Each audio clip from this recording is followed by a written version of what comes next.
en el año 2015 publicó 4 estudios tomando los 4 como referencia al año 2060. Esto lo pueden ver en la web de la OCDE, si no los han retirado.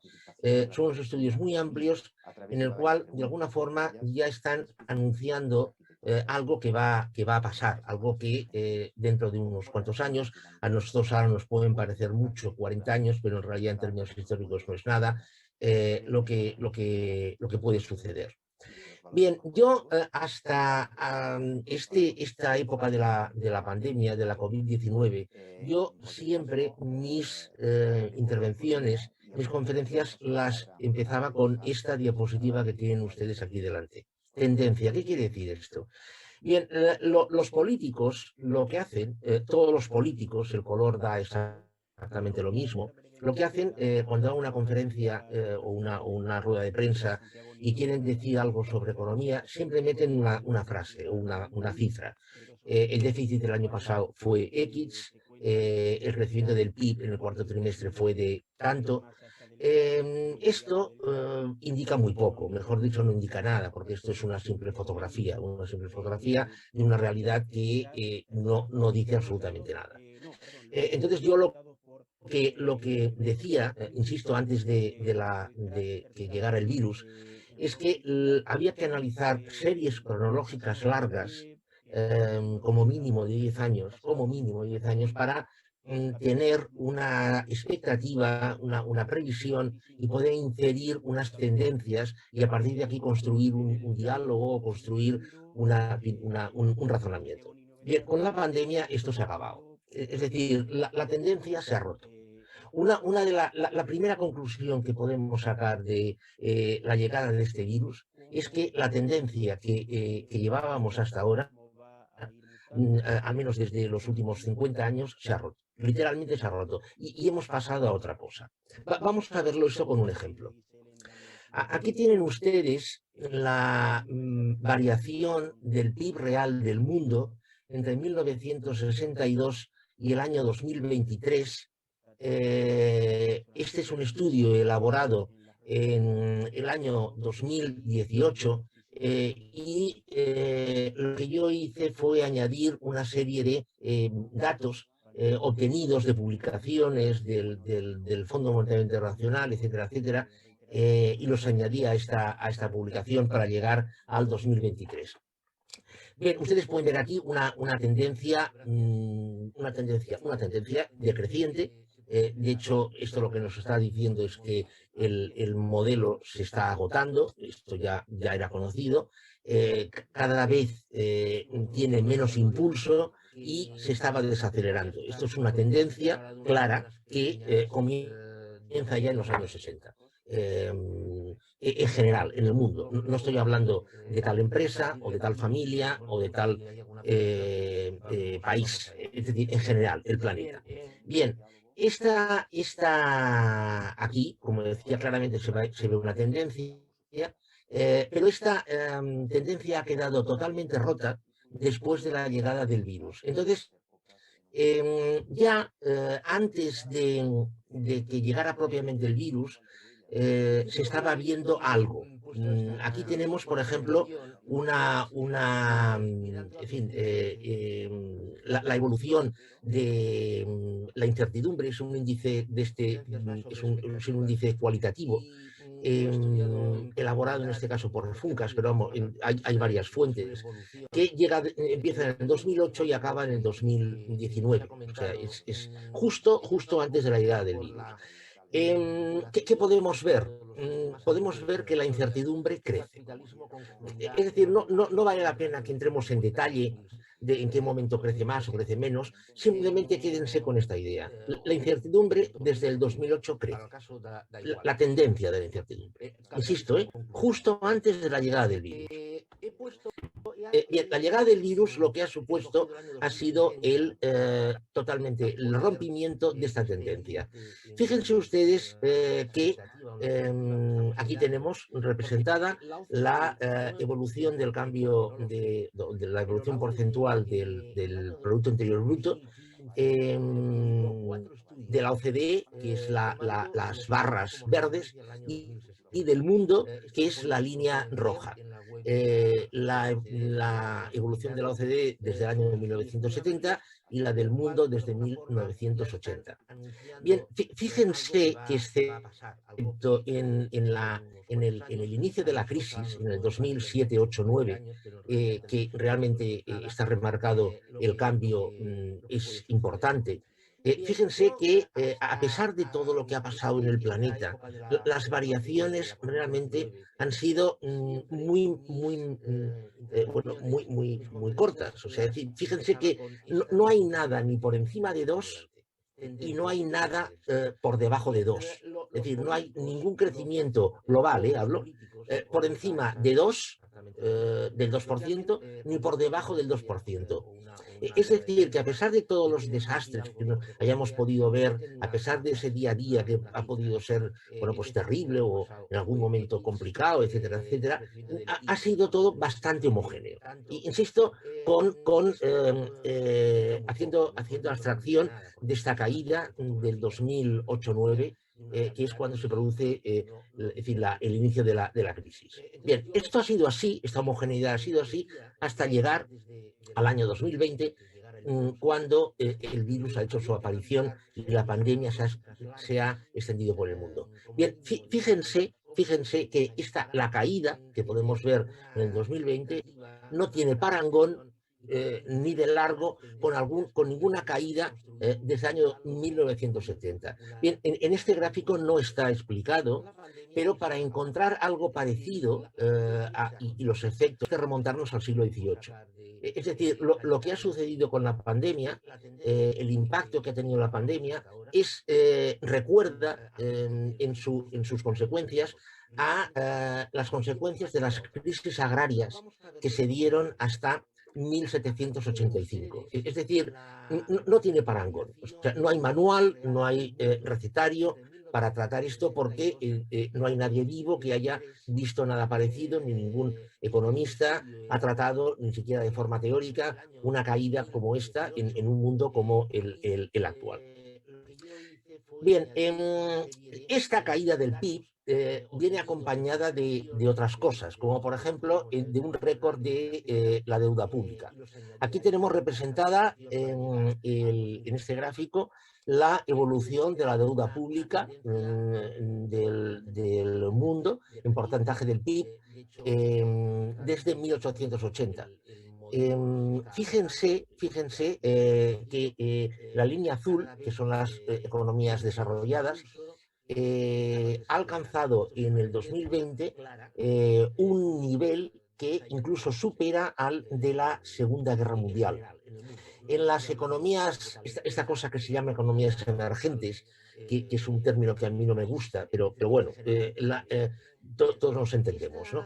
En las economías emergentes, a pesar de que el nivel de deuda es más bajo que en las economías desarrolladas, teniendo en cuenta su capacidad de crecimiento, realmente también es una exageración. Es decir, rebobinemos, hemos llegado en el 2020 a un nivel de hundimiento récord histórico en los últimos 2 siglos de la caída del Producto Interior Bruto mundial, en las tasas de crecimiento, y por otro lado, récord de deuda pública desde el año 1880, que es cuando comienza la segunda revolución industrial. Bien, además, el balance de los bancos centrales en el 2020, pueden ver ustedes aquí, ha alcanzado un récord desde el 2008. De todas maneras, si el gráfico lo empezáramos más atrás, también sería un récord alcanzado en el 2020.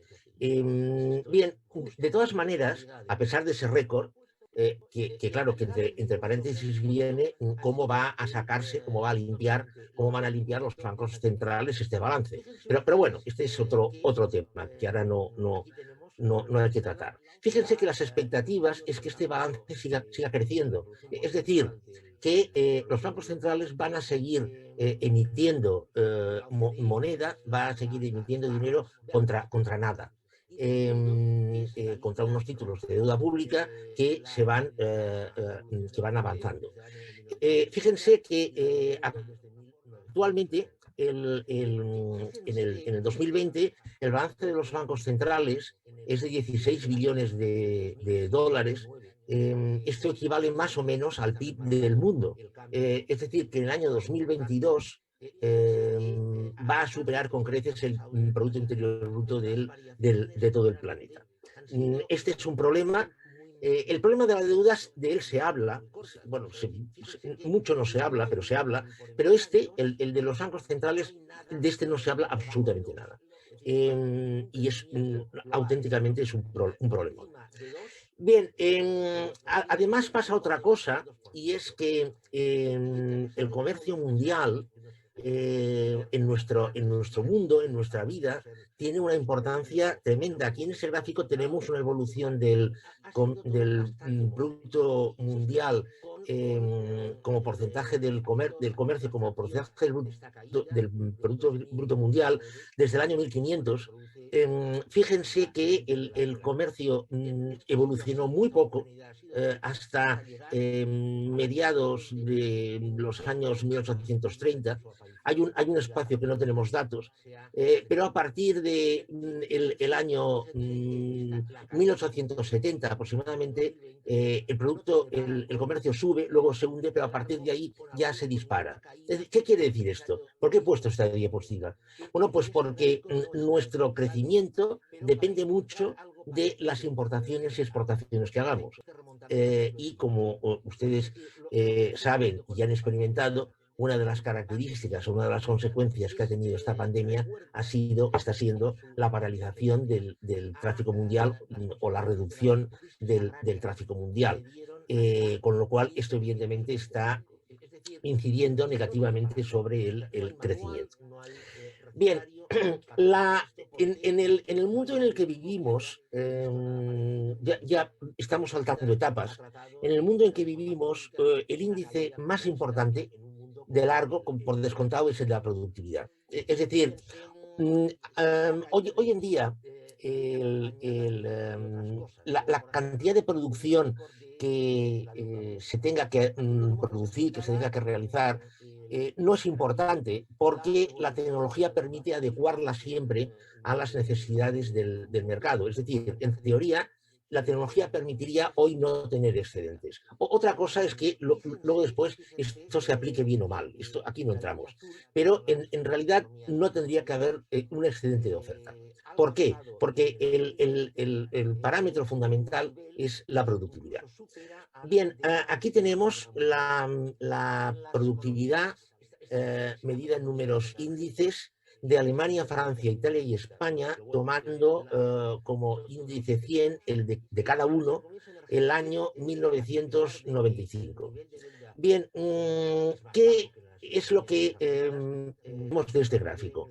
Bien, lo que tenemos de este gráfico es que nosotros estamos aquí, como pueden ver, en el año 2020, 21. Lo que podemos ver es que hay una serie de países en que la productividad crece, en este caso Alemania, otro país, en este caso Francia, que crece bastante menos que Alemania, y hay dos países en este gráfico, que son Italia y España, que tienen una productividad absolutamente estancada y en la parte baja. ¿Qué podemos extraer? ¿Qué conclusión podemos extraer de aquí? Podemos extraer la conclusión de que en un mundo en el que, al menos durante los próximos años, se va a crecer poco, ya hablaremos más de esto, al menos bastante menos de lo que se esperaba. En un mundo en el que la tecnología cada vez tiene una mayor importancia para planificar, extrapolar, etcétera, etcétera, en el que la productividad es fundamental, es básica, el tener una productividad creciente es lo que da una ventaja competitiva, y el no tenerla no la da. Bien, lo que podemos, la conclusión que podemos sacar de este gráfico es que hay países que ya podemos deducir que en los próximos años no lo van a pasar muy bien. Este gráfico es verdad que acaba en el 2050, pero esto da lo mismo. Es decir, otra vez, en economía lo importante es la tendencia. La tendencia de la productividad de España es muy negativa, es muy mala. Que esto sea así hasta el 2050 o hasta el 2040, hoy nos da exactamente lo mismo. Bien, otro problema que tiene bueno, al que nos enfrentamos, otra realidad a la que nos enfrentamos, es el de la población mayor de 65 años en relación a la población entre 15 y 64 años. Es decir, la proporción de personas, en teoría, jubiladas, ya jubiladas, en vías de jubilación o que han superado la edad legal de jubilación, y las personas que están o que son parte, o que en teoría son parte de la población activa.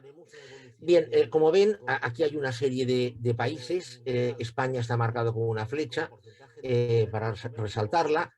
Tenemos la situación en el 2011, que está marcada por los rombitos azules, la situación en el 2030, que está marcada por los asteriscos estos, y la situación en el 2060, que está marcada por la barra esta azul pálido. Bien, un dato que es, bueno, de ese gráfico podríamos estar hablando muchísimo rato, ¿no? De entrada, fíjense que en el año 2011 la situación en todos los países era bastante homogénea. A ver, me explico.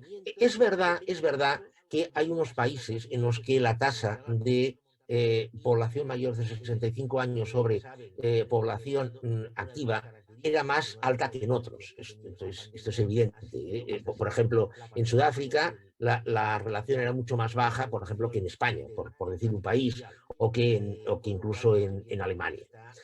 En el año 2030, y año 2030 les recuerdo que es pasado mañana, en el año 2030, fíjense el cambio tan tremendo que ha acaecido en 20 años. Es decir, esta cierta homogeneidad se rompe.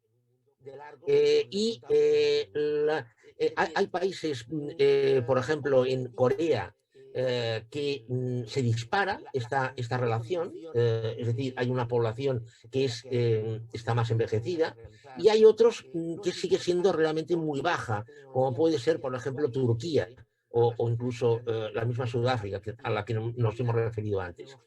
En España se ha producido este envejecimiento de la población, pero mucho menos que en otros países. O sea, hay países que han mejorado o según como lo veamos, han empeorado esta relación.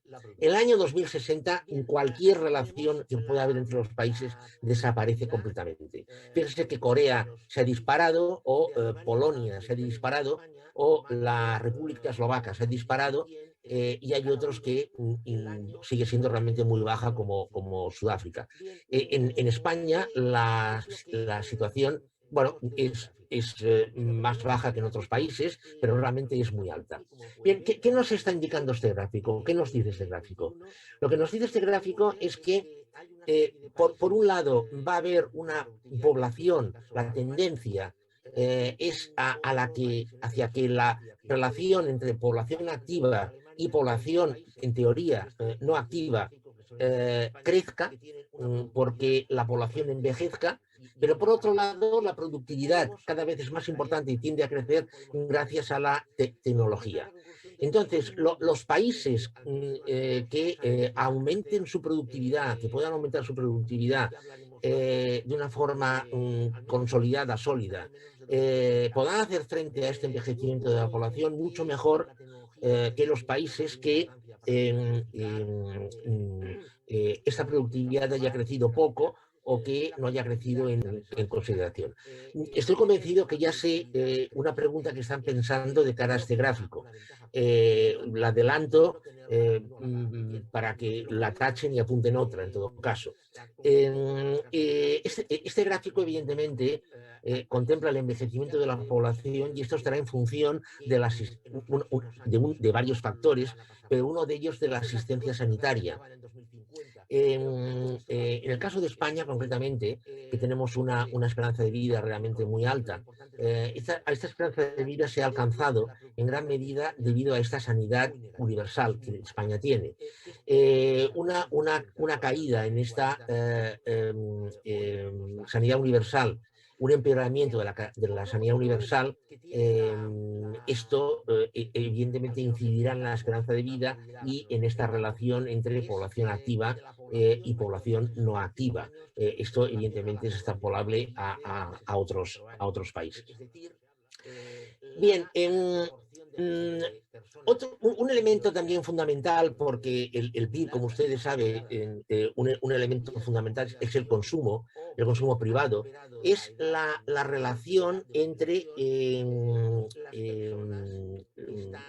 compensación, o sea, es decir, no solamente el salario, sino salarios, bonus, premios, etcétera, etcétera, de la población activa ocupada. Es decir, lo que se entiende por asalariados, ¿no? Bien, en este gráfico lo que tenemos es el incremento real, evidentemente, de esta remuneración entre 2009 y 2015 en una serie de países. España está también señalado con una línea punteada entre 2009 y 2015, y el crecimiento de la remuneración, el rombito, entre el 2001 y el año 2007. Esto está vinculado, este gráfico es muy importante porque está vinculado evidentemente con los costes de la empresa, está vinculado, o de las empresas, sean públicas o privadas, da igual, está vinculado también con el crecimiento, y está vinculado también con la productividad, está vinculado al crecimiento vía consumo, está vinculado con la productividad. Veamos el caso de España porque además es muy significativo.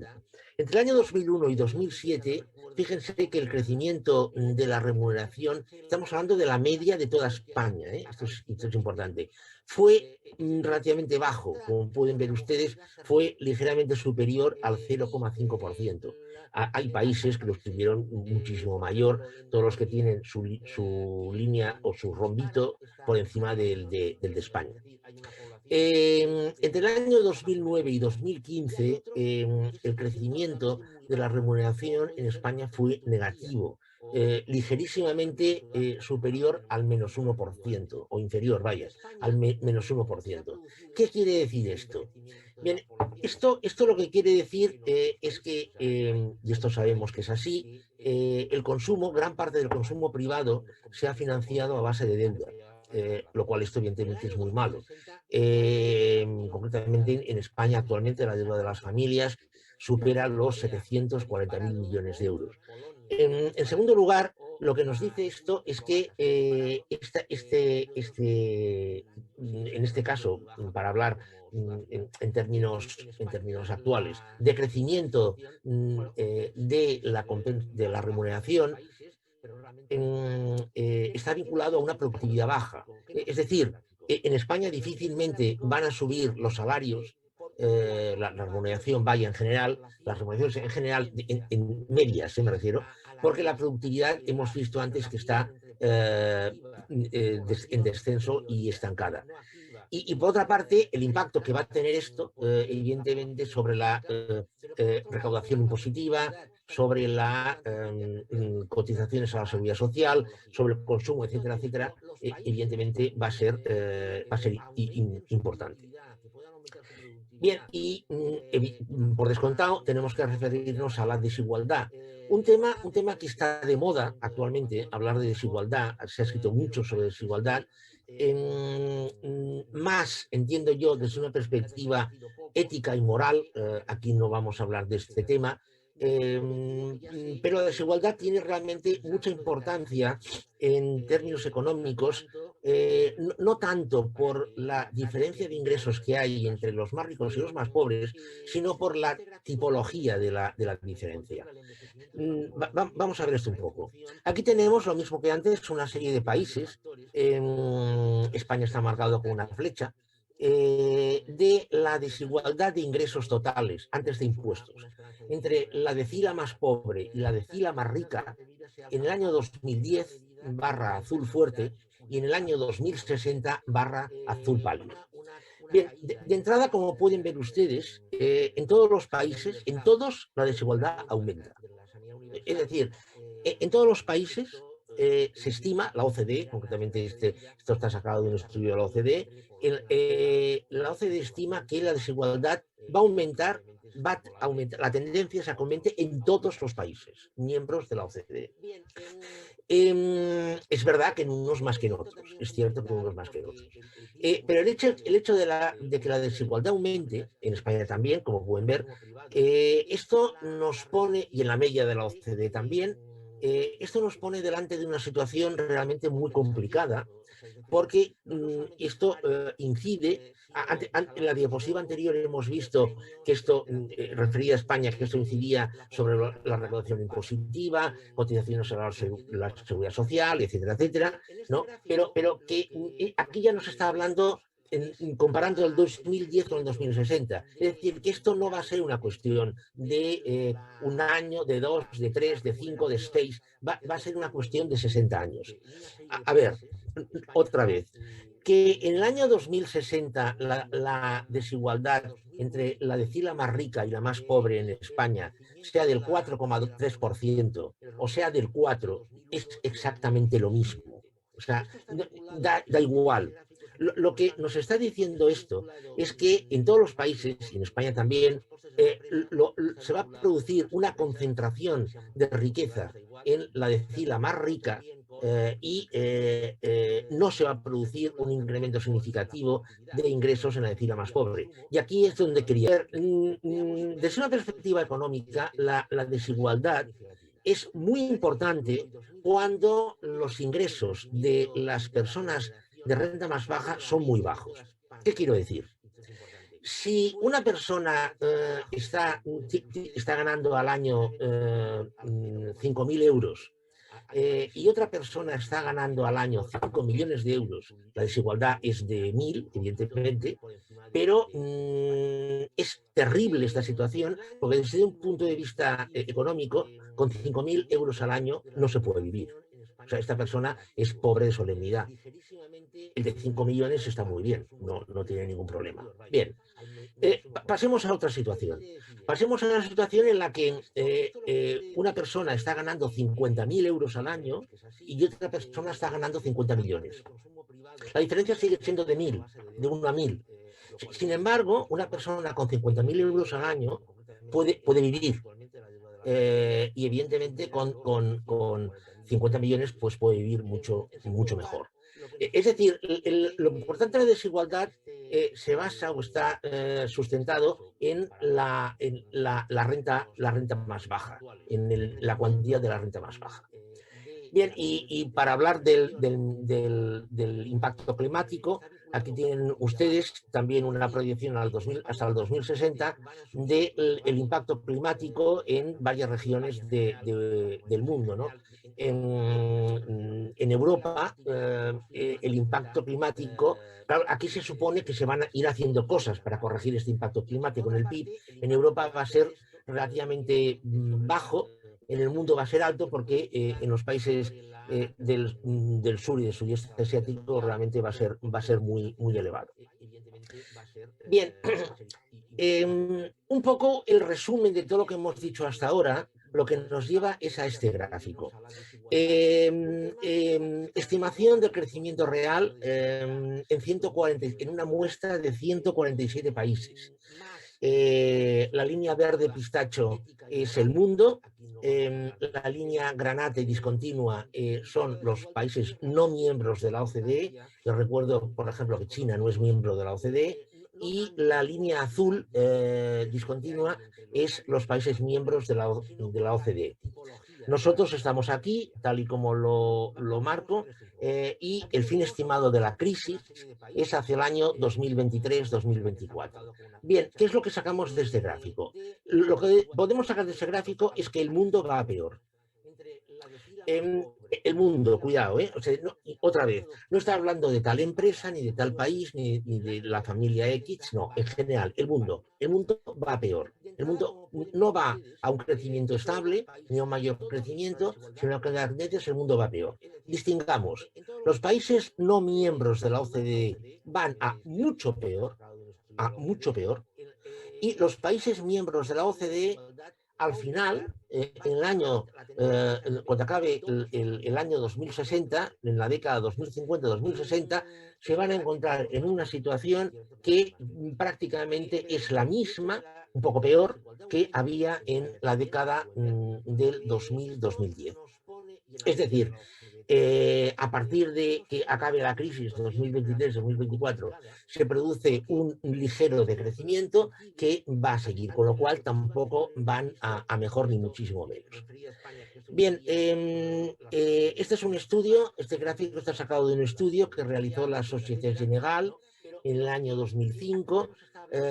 Lo que hizo fue proyectar con un modelo econométrico el PIB per cápita hasta el año 2050. Fíjense que todos los países que están en esta lista van a peor. El hecho de que España sea la que va a más peor no es importante ahora. Fíjese que todos los países caen, o sea, no ganan. No prospera su PIB per cápita en relación al año 2005. Lo cual, de alguna manera, este gráfico soporta también el gráfico anterior que hemos visto. Bien, este gráfico, ustedes recordarán aquel famoso estudio, esto he puesto un poco por nostalgia este gráfico. Recordarán aquel estudio que hizo el Club de Roma en el año 73, los límites al crecimiento, the limits to growth, en el cual analizaba una serie de variables, recursos no renovables, comida y alimentos per cápita, servicios, output industrial, son estas líneas suaves o discontinuas, ¿no? Y superpuestas pueden ver lo que ha pasado en la realidad, la tendencia observada entre 1970 y 2015. Bien, fíjense, es muy curioso esto porque fíjense que los recursos no renovables mejora claramente, los alimentos per cápita también, el output industrial se aproxima bastante, y la polución está por debajo. La población, prácticamente el Club de Roma la clavó, la evolución de la población. ¿Qué quiere decir esto?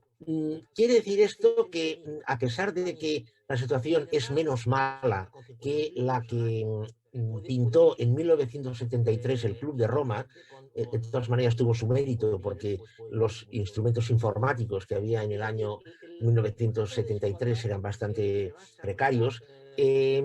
Aunque la situación ha mejorado, evidentemente no es buena. La situación no es buena. Insisto, este gráfico está un poco descontextualizado de lo que estamos viendo hasta ahora. Lo que pasa es que, bueno, marca una tendencia, insisto, que lo he puesto más que nada por un tema nostálgico. Bien, dos palabras, pues claro, teníamos que decir algo de España, ¿no? Dos palabras sobre lo que ha sido o lo que es la realidad española, ¿no? Bien, cuando el virus llega, año 2019, cierre del 2019, fíjense que la situación ya no era buena en España. El crecimiento se había enlentecido al 2%, el saldo de las cuentas públicas estaba en el 2,8%, negativo, la deuda era esta, etcétera, ¿no? Bien. El gobierno, las últimas previsiones que hizo antes del virus fue el 11 de febrero del 2020. Fíjese que incluso el gobierno, ahora dirá lo que quiera, pero el gobierno el 11 de febrero ya veía que las cosas no pintaban bien. Sin virus, cuidado. El crecimiento lo redujo al 1,6%. El déficit seguía sin cumplir con los acuerdos de Bruselas, la deuda bajaba muy poco y el crecimiento lo mismo. Bien, a partir de aquí tenemos en el 2020 la realidad, esto es España ha decrecido el 11,1%, el saldo de cuentas públicas aún no es definitivo. De momento las previsiones apuntan a que será el menos 12%. La deuda pública habrá ascendido la friolera de 20 puntos. Estos son aproximadamente unos 220.000 millones de euros. También el dato es provisional aún. El desempleo ya está cerrado, el 16,2%. Y la inflación negativa. Bien, a partir de aquí tenemos las previsiones.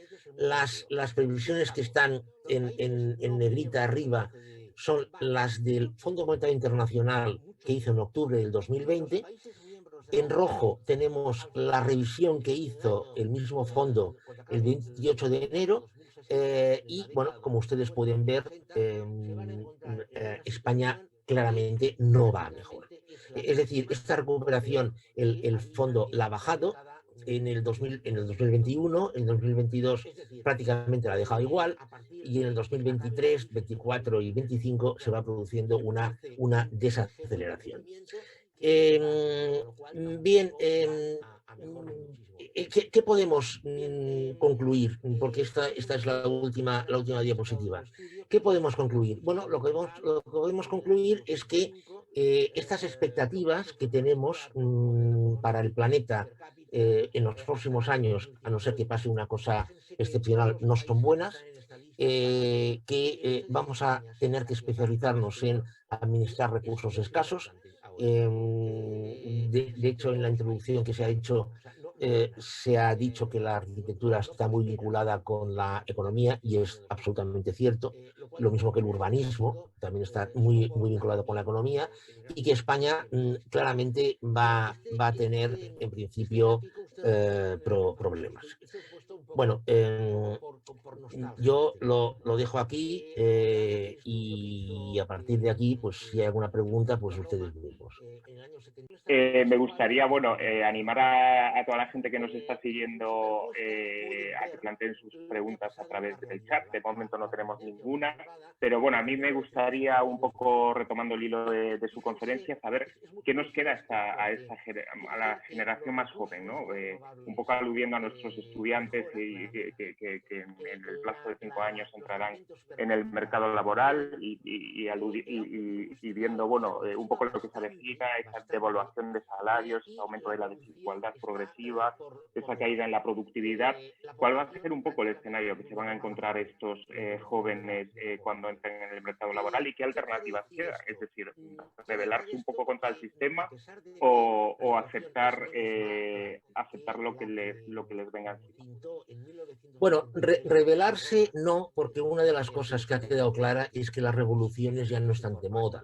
Es decir, las revoluciones estuvieron de moda en el siglo XIX, bueno, pues cuando realmente había hambre. Había hambre. O sea, es decir, en 1870, por ejemplo, las hordas de pobres iban a las puertas de las cocinas de los palacios de París para recoger las obras, ¿no? O sea, es decir, esto realmente ya no se da, ¿no? Entonces, claro, se instituirán una serie de rentas básicas, rentas mínimas, llamámoslo como queramos, para evitar estas situaciones. Ahora, en cuanto a los jóvenes, yo desde luego, esa pregunta, claro, que usted me hace, a mí me la han hecho, ¿no? Varias veces. O sea, yo creo que el futuro de los jóvenes es el de los jóvenes que sean muy buenos, es decir, que sean muy buenos profesionales, pero realmente muy buenos profesionales, que evidentemente sean flexibles, o sea, flexibles quiere decir adaptativos, que sepan adaptarse a las situaciones cambiantes, que tengan contactos y, desde luego, la inmensa mayoría. Contactos me refiero que, por ejemplo, puedan jugar al golf con Ana Patricia Botín o cosas de estas, ¿no? Y en tercer lugar, o en cuarto lugar, la mayoría fuera de España. La mayoría. Es decir, yo, con respecto a España, concretamente, soy muy pesimista. Mucho. O sea, por la propia historia que tiene España, la propia evolución de las cosas, su fotografía actual. O sea, es decir, esta pandemia además lo que ha puesto de manifiesto es la gran diferencia que existe con España con otros países, ¿no? Claro, siempre se pone como referencia a Dinamarca o a Suecia. Bueno, pero es que no hace falta llegar ahí. Es decir, Italia mismo, que en teoría siempre nos han dicho que son primos nuestros, en Italia la situación está siendo menos negativa que en España. Italia ha decrecido en el 2020 menos que España, las expectativas de Italia para el 2021 son mejores que las de España, etcétera, etcétera. Es decir, resumiendo, que los jóvenes se preparen lo máximo posible, que intenten establecer su red de networking lo mejor armada que puedan, que sea una red realmente efectiva. En tercer lugar, que sean bueno, flexibles, adaptativos, evidentemente resilientes, y que busquen contactos, que busquen cosas fuera. Nos pregunta Dalil Chao, ¿cuál cree usted que va a ser la alternativa al capitalismo? A ver, de alguna forma, uy, esto sería objeto de otra conferencia, ¿eh? O sea, se puede imaginar. A ver, yo creo que esto lo podemos ver viendo las características del capitalismo, ¿no? O sea, el capitalismo es un sistema que ha funcionado muy bien, realmente ha funcionado muy bien, se basa en la propiedad privada de los medios de producción, se basa en el papel protagonista del individuo, en el individualismo, se basa en un aparato jurídico que defiende esa propiedad privada y se basa en una máxima que ha ido evolucionando con el tiempo, pero que en el fondo lo que hace es premiar al ganador. Es decir, la famosa idea de la destrucción creativa de Schumpeter. Bien, hoy no hace falta esperar al año 2065. Ahora ya se está viendo que esto está cambiando. Es decir, cada vez se colabora más, incluso entre competidores. La colaboración es creciente porque evidentemente se está viendo que nadie solo puede llegar a todas partes o donde hace falta, ¿no? O sea, la colaboración cada vez va más. Esto es muy importante porque esto, es decir, si ahora trajéramos al señor Rockefeller desde finales del siglo XIX a la actualidad y viera esta colaboración, es que no lo entendería, o sea, en absoluto. En segundo lugar, el otro elemento importante es el individualismo. El individualismo también cada vez está yendo a menos y el grupo, el colectivo, cada vez tiene más importancia. Esto de alguna forma está vinculado con lo otro, porque claro, un individuo solo colabora consigo mismo, ¿no? Un grupo pues colabora entre él. En tercer lugar, la propiedad privada, bueno, esto ya lo estamos viendo que está muriendo la propiedad privada. Ahora todos son rentings, leasings, pago por acceso al uso, etcétera, etcétera, ¿no? Es decir, otra cosa que horrorizaría a los primeros capitalistas, ¿no? Es decir, que se estuviera deshaciendo la propiedad privada, ¿no? Entonces yo entiendo que el próximo sistema será un sistema en el que el colectivo, en hacer cosas en conjunto, etcétera, etcétera, tendrá mucha importancia. La idea de que el ganador se lo lleva todo evolucionará hacia una importancia creciente de las grandes corporaciones y evidentemente esto sí que es muy capitalista, pero que el capitalismo lo ha evitado. Se tenderá hacia el oligopolio. Es decir, recordemos que a finales del siglo XIX se planteó un problema muy fuerte y es que había empresas que habían crecido tanto y eran tan fuertes que estaban a punto de instaurar sistemas monopolistas. Recordemos, por ejemplo, que la Standard Oil Trust llegó a controlar el 95% del petróleo de Estados Unidos, ¿no? Entonces, el capitalismo se dio cuenta de que esto llevaba a su muerte y esto lo reguló. Bien, yo creo que esto ahora no se regulará. Es decir, la concentración de capital que será necesaria, será importante por esa tecnología, etcétera, etcétera, hará que se vaya concentrando cada vez más en pocas corporaciones a nivel global. Nos pregunta Miguel Ferreira, ¿qué opina usted de la Agenda 2030? Y yo añado también lo tenemos a día de hoy en todos los medios de comunicación, los famosos fondos de recuperación, si realmente van a tener una incidencia clave en la recuperación económica o son un parche pan para hoy y hambre para mañana. Bueno, a ver, la famosa Agenda 2030, cuyo nombre genérico es el Gran Reset, esto es una cosa que, bueno, a ver, es una especie como de programa, tal vez programa no sea la palabra exacta, pero bueno, una especie de dietario de acciones a tomar, acciones en todos los aspectos, a nivel medioambiental, a nivel de transporte, etcétera, etcétera, que se ha puesto como horizonte el año 2030, pero no es, no se ha cogido este año como un objetivo final, sino más que nada como tendencia, para implementar un nuevo orden en la administración, gobierno, etcétera, etcétera, del planeta. Es decir, para saber más de este tema, es bueno ir a la web del Fórum Económico Mundial y tiene un espacio sobre el Gran Reset, ¿no? Es decir, esto vincula mucho con lo que decíamos antes de la transición de sistema hacia un sistema distinto en el que la concentración sea realmente muchísimo mayor. Los fondos de recuperación que usted apuntaba, la Agenda 2030 nos podrá gustar o no nos podrá gustar. Lo que pasa es que es imparable. ¿Por qué? Porque ha sido diseñada por quien tiene el poder. Esto es muy importante, ¿no?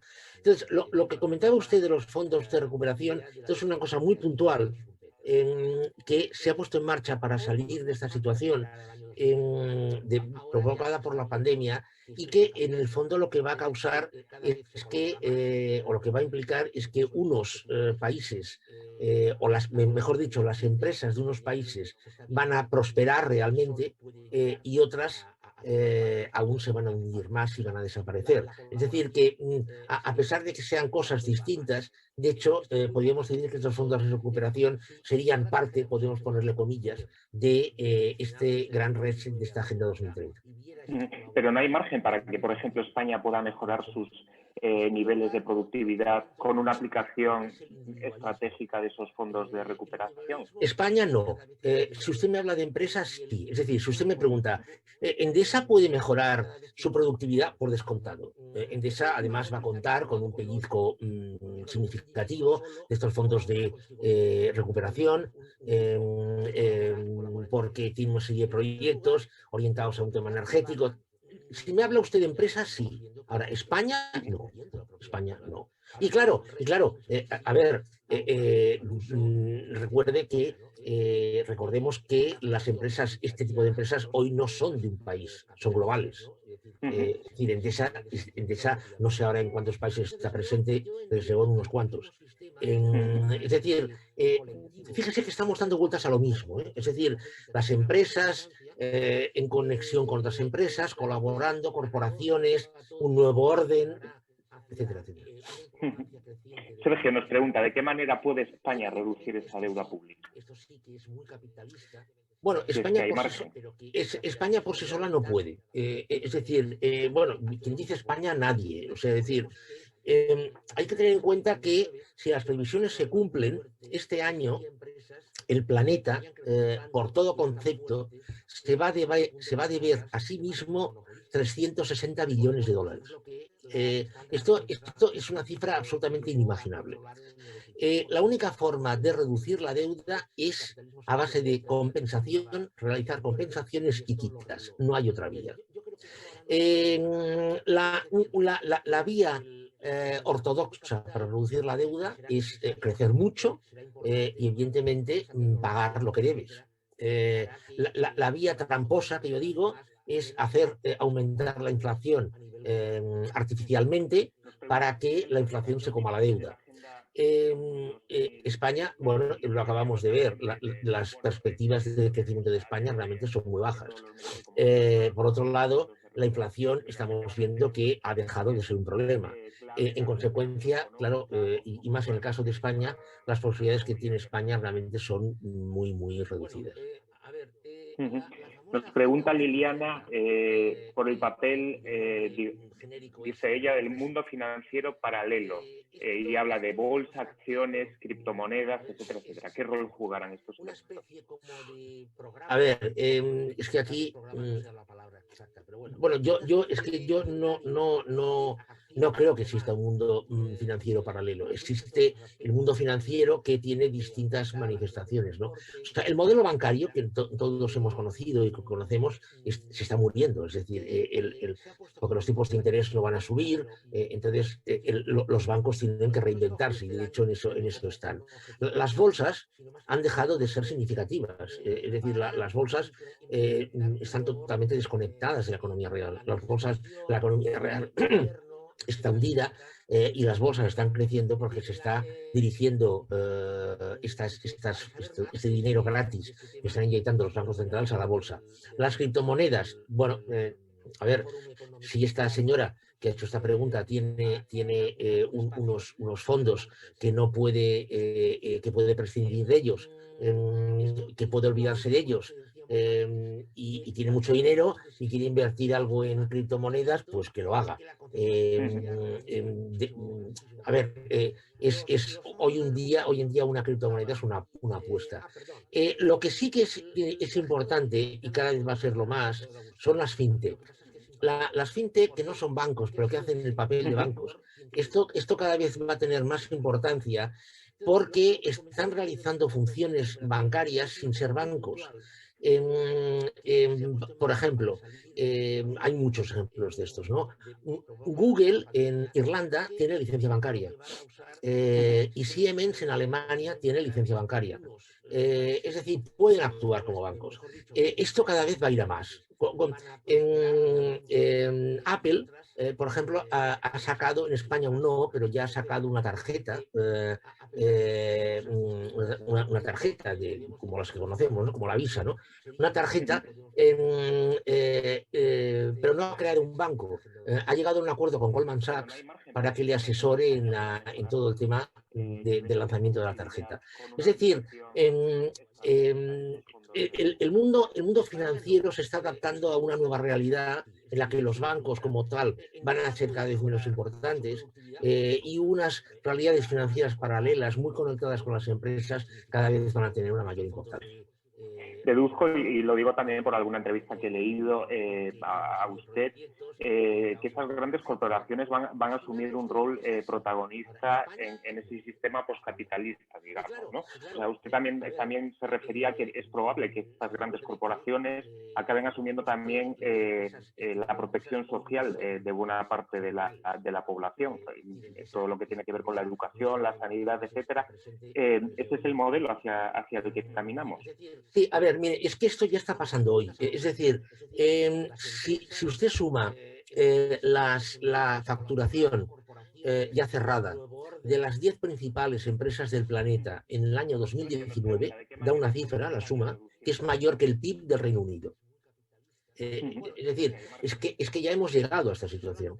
Entonces, hace ya muchos años, por ejemplo, que en Estados Unidos, cuando una persona de un cierto nivel negocia una remuneración con una empresa, negocia tres cosas. Negocia un salario, negocia y un bonus, evidentemente, un salario y un bonus, negocia un plan de pensiones y negocia una cobertura sanitaria.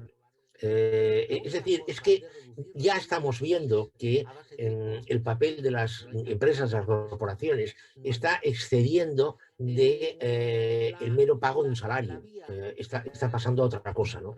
Esto yo creo que cada vez va a ir a más y que las grandes corporaciones efectivamente van a sustituir a una serie de elementos que ahora están desarrollando los estados o los entes incluso privados.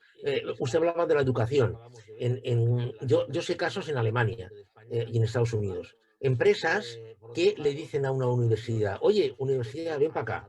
Oye, mira, necesito que me montes un curso de, me lo invento, 150 horas sobre finanzas en servicios intangibles, que es a lo que yo me dedico.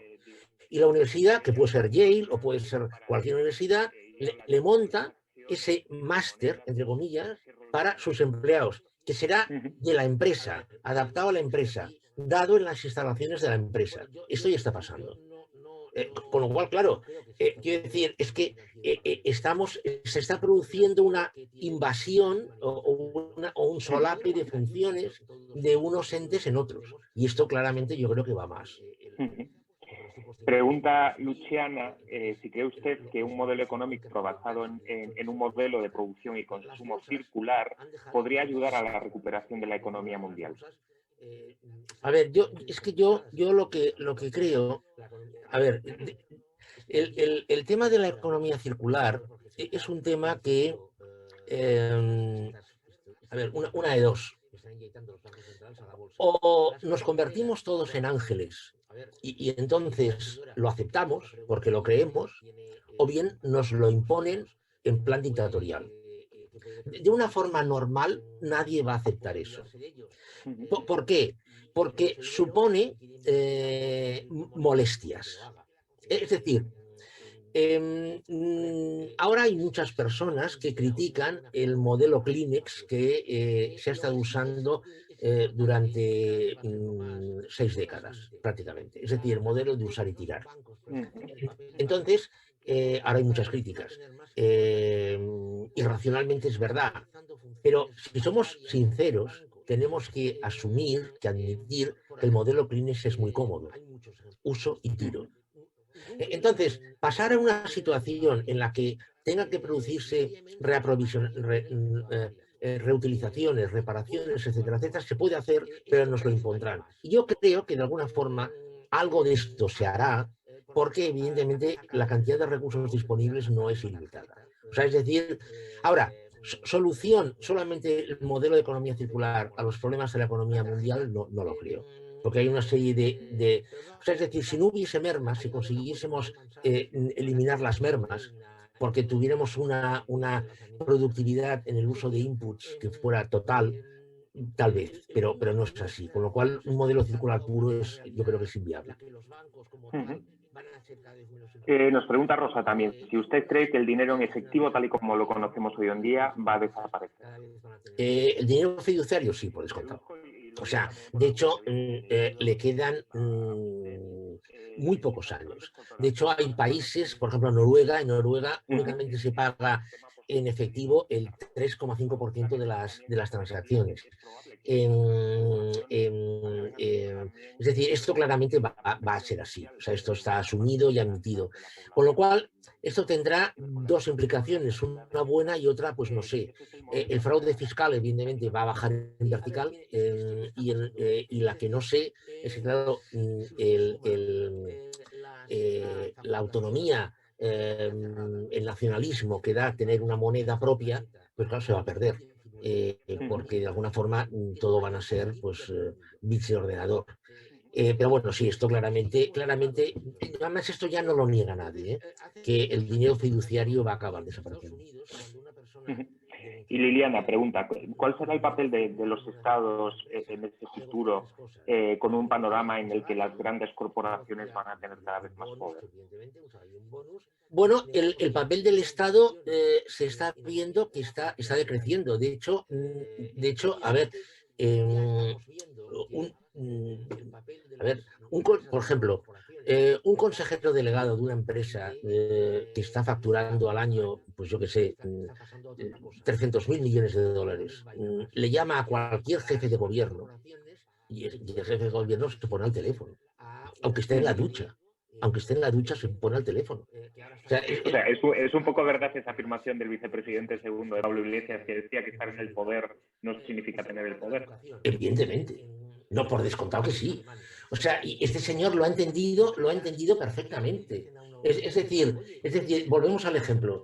Esas 10 compañías, las 10 compañías mayores del mundo, cuya suma de facturación equivale al PIB del Reino Unido, los consejeros delegados de esas empresas tienen más poder que el primer ministro británico. Ujú. Los fondos de inversión, por ejemplo, BlackRock. BlackRock es un fondo de inversión que está gestionando actualmente 6 billones de dólares. Eso equivale a 4,5 veces el PIB de España. Todas las economías están interpenetradas. Todas las economías están unidas, son parte.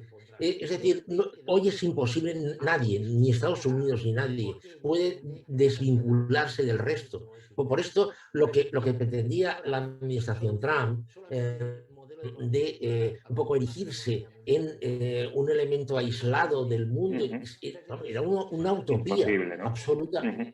Imposible, absolutamente imposible. Y en el caso de España, evidentemente aún más, por la gran dependencia que tiene del exterior. Por ejemplo, pensemos que de cada 3 euros que España genera de PIB, 1 euro lo genera la suma de turismo más hostelería, más restauración, más ocio y más transporte. 1 euro de cada 3. Que son Entonces, justo los sectores más afectados por exacto, la actual pandemia, ¿no? exacto. Es decir, la dependencia que España tiene del resto del mundo es brutal, es que es Ujú. enorme. Entonces variar esto es que es imposible, porque ya no depende de España. Entonces, claro, yo creo que no es ser ni optimista ni pesimista, es una realidad. ¿Vale? Ujú.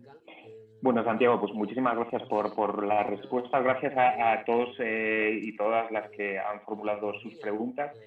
Me gustaría ya dar paso a los directores del ciclo, a Freddy y a Guillem, para que cierren la sesión. Muchas gracias, Santiago. Muy bien.